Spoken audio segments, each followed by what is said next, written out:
Salut tout le monde, première vidéo aujourd'hui sur des orages, des éclairs, tout ça. Allez, on perd pas de temps, c'est parti pour une nouvelle composition de 1920 par 1080, classique, et une durée de 10 secondes. J'ai déjà importé les fichiers dont j'avais besoin et on va commencer par la vidéo de base. J'ai choisi un cimetière que je glisse vers le bas.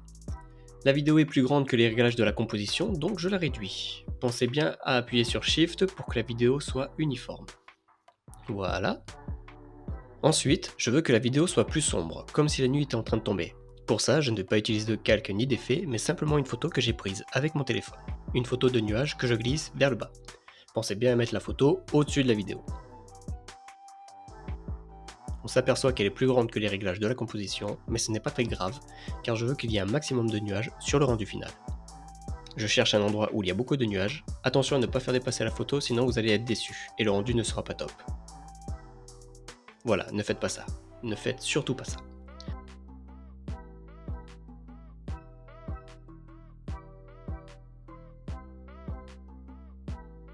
Voilà, là ça me paraît pas mal. Maintenant, je vais lui appliquer un mode. Il y en a plusieurs types. Celui qui m'intéresse dans ce cas-là, ça va être le mode produit. On peut voir que la vidéo est déjà plus sombre qu'avant, et si on fait un avant et après rendu, ça donne ça. Un petit coup d'œil en intégrale, et ça rend plutôt bien. À présent, je vais incruster un nuage sur la vidéo pour faire apparaître l'orage. J'en ai deux à ma disposition, voici à quoi ça ressemble. Je le glisse vers le bas, je réduis sa taille, puis j'avance un peu dans la timeline pour le faire apparaître. Je le place dans le ciel qui est derrière et je vais lui appliquer un mode écran pour qu'il puisse se confondre avec les nuages en fond. Je vais lui appliquer un effet de colorimétrie en courbe pour ajuster sa lumière. En bas à gauche, il y a les tons foncés, les tons moyens et les tons clairs, et je vais agir sur les tons clairs pour que le nuage soit encore plus lumineux.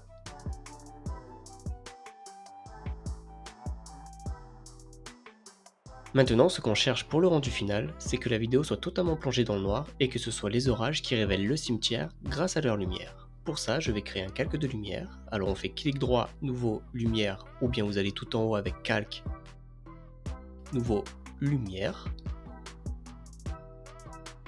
Je vais renommer celui-là en L1. Il existe plusieurs types de lumière, celle qui va m'intéresser est la lumière parallèle. Je veux une lumière de couleur blanche et je vais mettre une intensité de 0. Ok. Le logiciel nous dit que la caméra et les lumières n'affectent pas les calques 2D. Il faut sélectionner un calque de type 3D. On veut que la lumière agisse sur la vidéo essentiellement, donc ce sera la vidéo que je vais mettre en 3D. En jouant avec Option Mode, on peut sélectionner le calque que l'on veut mettre en 3D, notamment la vidéo de base. L'écran devient tout noir, c'est normal car souvenez-vous, j'ai mis l'intensité de la lumière à 0%. Pour agir sur l'intensité, c'est comme pour l'opacité, il suffit d'appuyer sur la touche T. Ainsi, je vais pouvoir agir sur les différentes intensités de lumière qui seront associées à celle du nuage. Pour le moment, je désactive la vision de la lumière. Je vais chercher le point où le nuage est le plus éclairé et je mets l'intensité à 120%. N'oubliez pas d'activer la clé pour enregistrer les différentes variations d'intensité.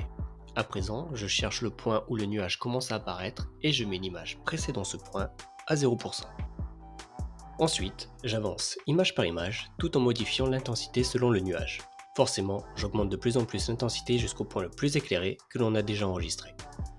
Arrivé au maximum, il y a quelques variations à faire car le nuage s'assombrit puis s'éclaircit de nouveau jusqu'à tomber progressivement à une intensité de 0%.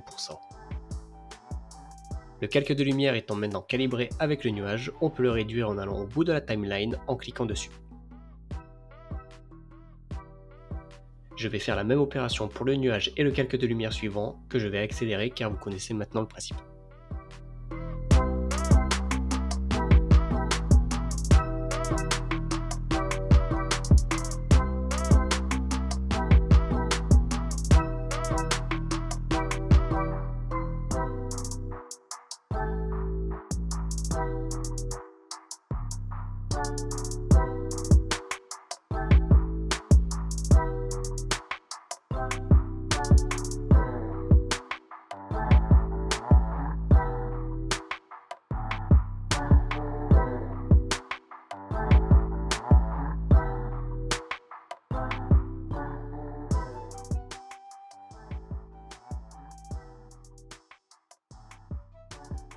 Voilà qui est fait.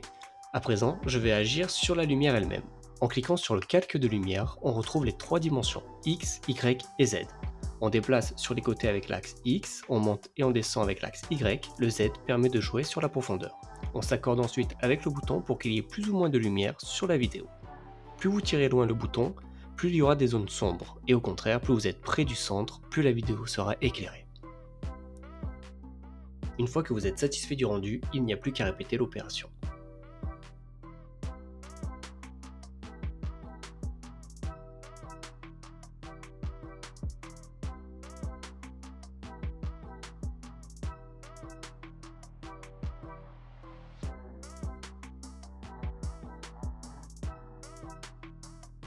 Les lumières coïncident avec les nuages, mais lorsque les calques sont passés dans la timeline, la vidéo reste éclairée. Mais nous, ce qu'on veut, c'est qu'elle soit plongée dans le noir, comme je vous l'ai dit tout à l'heure. Pour ça, c'est très simple, il suffit de créer un calque de lumière d'intensité 0%, et je le renomme en tant que lumière de fond pour ne pas les confondre. De cette manière, la vidéo sera tout le temps plongée dans le noir, à l'exception des calques où l'intensité varie. Vu que je fais durer la vidéo 10 secondes, il me suffit de copier-coller les 2 nuages que j'ai déjà créés en changeant simplement leur rotation, leur position et leur taille, et on pourra croire que ce sont tous des nuages différents. Et je vous mets ça en accéléré.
Tous les nuages sont maintenant créés, on va pouvoir passer aux éclairs et j'ai déjà quelques petites vidéos assez sympas que l'on va pouvoir incruster.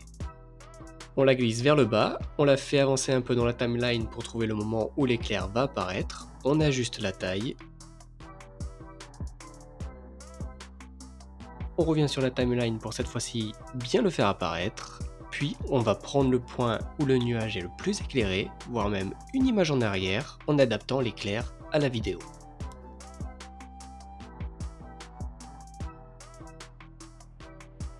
Voilà, en l'adaptant de cette manière, on a l'illusion que le point d'impact se trouve derrière les arbres.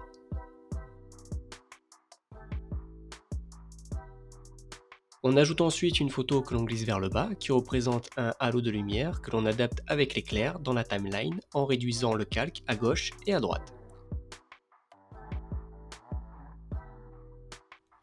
On le positionne au point de départ de l'éclair en n'oubliant pas de le mettre en mode écran pour qu'il puisse se confondre avec le fond. On agit également comme les calques de lumière sur son opacité en faisant concorder l'apparition de l'éclair avec ce halo de lumière. Je vais lui appliquer un effet de correction colorimétrique en courbe pour réduire un peu sa lumière. Une fois le nuage, l'éclair et le halo de lumière coordonnés entre eux, il ne me reste plus qu'à répéter l'opération jusqu'à la fin de la vidéo.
Tout est maintenant terminé, on va pouvoir regarder le résultat final.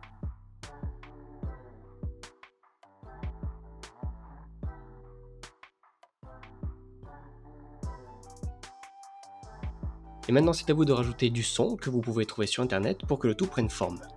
Voilà, c'est terminé, merci d'avoir regardé cette première vidéo, j'espère qu'elle vous aura plu, mettez en commentaire ce que vous aimeriez voir, ou apprendre tout simplement. Des bisous, des pouces en l'air, abonne-toi.